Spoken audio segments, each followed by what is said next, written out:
As the election battle is getting more intense, the BJP suffered an unexpected setback when the nomination papers filed by its candidates in Talasheri, Guruvayur and Devikulam were rejected by the polling officers. The situation was further aggravated when the CPM and Congress came to the fore, accusing each other of vote rigging in the past, with the BJP announcing that it will move the Supreme Court against the rejection of the papers. The stage is set for a legal battle. BJP, which secured more than 22,000 votes in Talasheri and more than 25,000 votes in Guruvayur in the last elections, now do not have any candidate in the two constituencies. In Talasheri, the rejection of BJP Kannur District President Haridas' nomination paper came as a shock. In Devikulam, the BJP has decided to support the independent candidate after the nomination paper of its ally ADMK candidate got rejected. While CPM accuses BJP of trading its votes to Congress in Talasheri, Congress has alleged that the nominations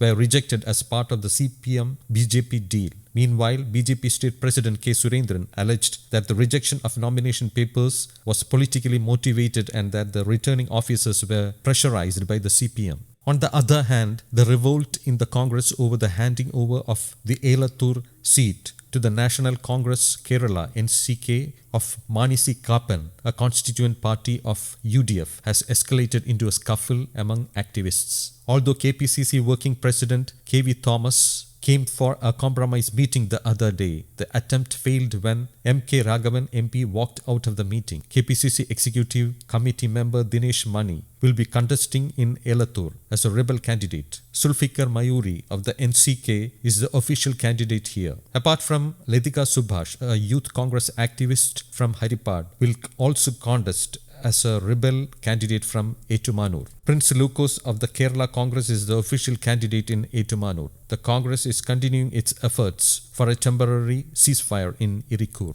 Despite gaining the upper hand in the election campaign, the Sabarimala riots continue to be a headache for the left front. There is a strong feeling within the CPM that Minister Kadagampalli Surendran's regret had opened the door to controversy. When the UDF and the BJP intensified their attack against the government, the NSS too joined to put the government on the defensive. Interestingly, Chief Minister Pinarayi Vijayan during a recent interview said that he did not know why Kadagampalli expressed regret over the Sabarimala issue. CPI State Secretary Kanam Rajendran had earlier said that the NSS had failed to get a favourable verdict from the Supreme Court in the Sabarimala case, after which they were trying to put the blame on the government. Following this, the NSS had organised a march on Friday to protest against Kanam's statement. However, the CPM is careful not to provoke the NSS. Kodiyeri Balakrishnan said in a conciliatory tone that the NSS was not an opportunist on the Sabarimala issue and that they had been on the same page with the government from the beginning and that there was nothing wrong with it.